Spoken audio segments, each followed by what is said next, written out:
Death comes for us all. The intricate design of death's web spares no one. It is the inevitable reality we all face someday, some sooner than others. But not all of us are unwary of our demise. Not all of us are fortunate enough to live in blissful ignorance, unaware of our own mortality. But once you are caught in the web, like a hapless fly, watching as a spider descends upon it, you'll see how finite life is. For as easily as life is granted, it could just as easily be taken away.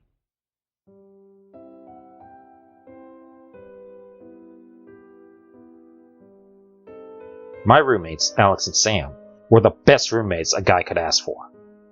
We were always hanging out together, and we were all here for the same reason: have fun and worry about the future another day. We all did fairly well in school, but just did not have the desire to pursue careers after college. We didn't want to become adults yet. There was still more fun to be had. I was majoring in medieval literature. Alex was a history major, and Sam was an art major. I don't know how we managed to do decent in our classes, considering we missed quite a bit of them. Frequent nights at the bar, at a strip club, and other fun establishments meant that the next morning involved all three of us, indisposed and reeling from alcohol. Thank God for afternoon classes, right? We made some lousy decisions those days, and when you frequently drink like we do, colossal mistakes are bound to occur. Brett, get your ass over here and consume this alcohol beverage, Alex taunted me. He was clearly inebriated by now, and it was only 9 o'clock. Maybe if you buy something besides Natty Light, I might be more inclined to join you, I resorted. So when are we going to the party? We keep pre-gaming this hard, we might as well invite people here and have our own. In a minute, Sam exclaimed, amidst the sea of slurs. Let me finish this one, and we can go. Being the sober one in the group, I volunteered to drive. I knew that these drunken heathens would surely attempt to, if given the chance. The party was 4 miles away, and we were excited to get our mingle on with the ladies and toss a few back.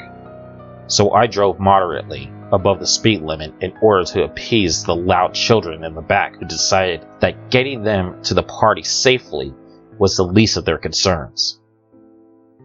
But it should have been.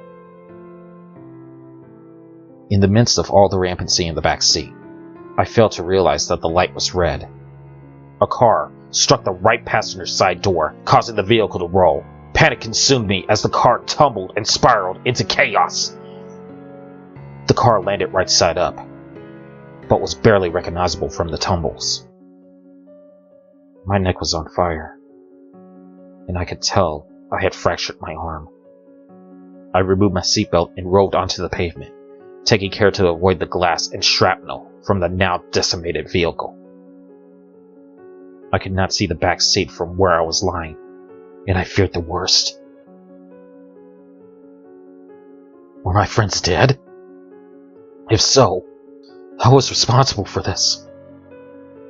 That guilt that I could never be left with. That's when I heard it. Laughing. Laughing was coming from the back seat, and both doors exploded open like ordnance from a howitzer. You can't take us that easy. That all you got? Alex was in an intoxicated stupor, spouting nonsense that you would not expect from a crash victim. You gotta do better than that, you little shit! Sam joined in on the crusade, both of them yelling into the heavens. Foolish, how could they not be thankful they survived? Instead, trying to provoke the wrath of God, the alcohol had totally consumed them and turned them into walking Neanderthals. I called 911 and emergency crews arrived shortly after. Luckily, the man who hit me was also drunk, so I felt less guilt for the mistake. Sam and Alex refused to be taken to the hospital, even though Sam's leg was badly bruised and his head was bleeding profusely. Alex seemed unaffected except for his dislocated shoulder. I had several fractures in my left arm, and minor whiplash affected my neck. Considering how disastrous my crash was, we were damn lucky. I sat in the hospital, angry at my buddies for their distracting behavior, and also mad at myself for not taking control. How could I have been so careless? The irony that the mature, sober individual was responsible. At least my roommates had a positive outlook on the situation. I still couldn't believe the nonsense they foolishly spewed at the scene of the accident. But I was just glad we were all alive. I felt like we were given a second chance, and I was grateful I still had my life, unlike my foolish friends. It was an extensive and laborious 3 months until my arm was healed.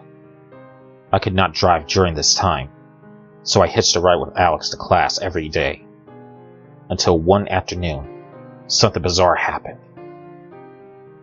"Brad, hurry up! I hate being late for class! Move your ass!" Sam always had to be as abrasive as possible when picking me up. "I'm coming. You tried doing anything timely and efficiently with a fractured arm," I replied, hastily and out of breath. Yeah. So how's it feeling? You think it's almost healed? I'm getting tired of chauffeuring your ass everywhere," Alex said quite humorously. "It's getting better. It hurts much less than it used to, but the doctor said not to force my recovery," I said. As I was replying, a look of dread consumed his normally collected demeanor. He pulled over, hyperventilating and staring into my rearview mirror. I had never seen him like this before. It gave me chills. "Brett, look in your rearview mirror. Tell me I'm hallucinating," Alex said shakingly. I looked in the mirror.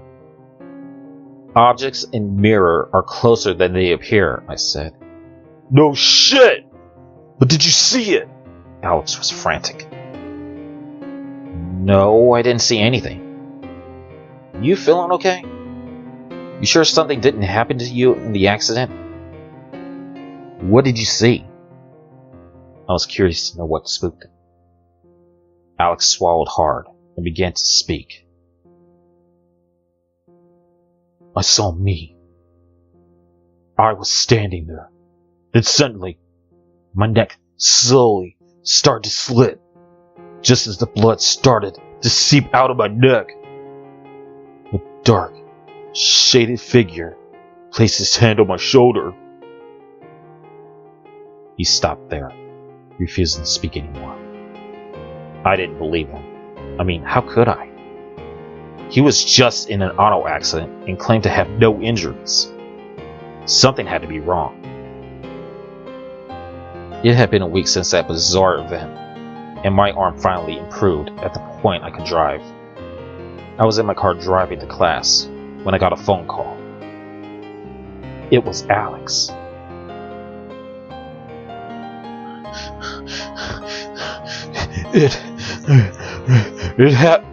It happened again.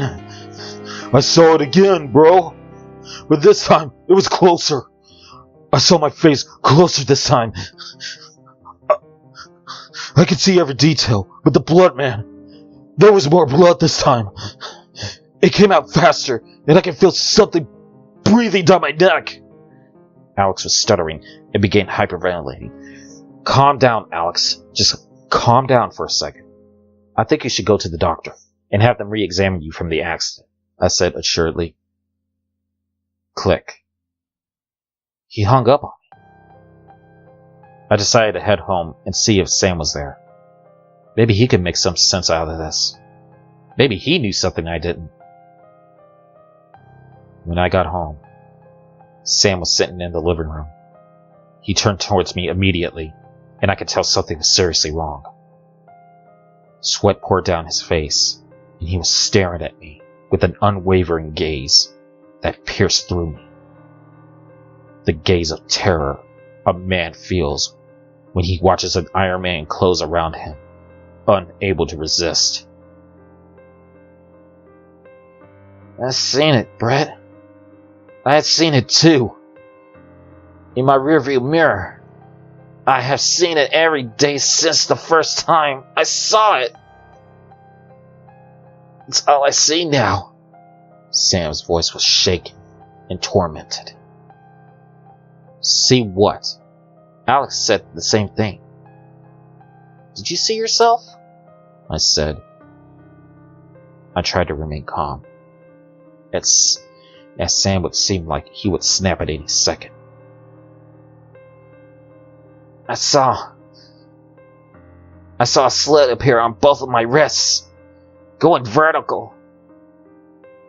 There were tears running down my face as I watched the blood seep out and pool around my feet. Every time I see it in my mirror, the next time it appears, closer and closer. Today it was so close! You could see a shade of a figure standing behind me. Something I had not noticed before. It has to end, Brett. I can't stand living anymore. I laughed aloud, breaking my repulsive facade.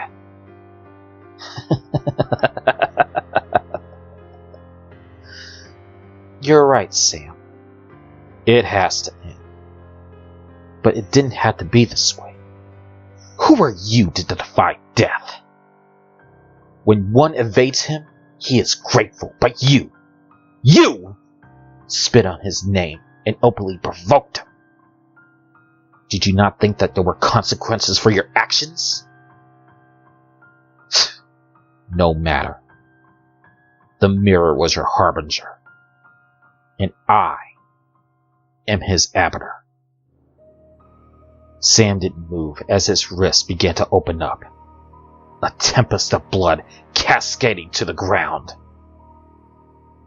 His eyes said betrayal. But it was he who betrayed. He who would dare beguile his savior. A dark shell enveloped him as his soul was siphoned from his body. I could hear bone breaking and limbs snapping. He slumped to the ground, hollow and lifeless. I disposed of the body in preparation for the next harvest. Alex would be home soon. I heard the rattle of keys as Alex struggled to open the door. He greeted me in a panic. Brett! Thank God you're here. Every day I see myself die. But now something is following me. Everywhere I go, it tries to envelop me. You have to help me, Alex said, struggling to connect his words. Oh, I will. I will help you. I will end this nightmare for you once and for all, I said, maintaining a ghastly grin. Alex's neck began to open up, little by little. These visions. It was you.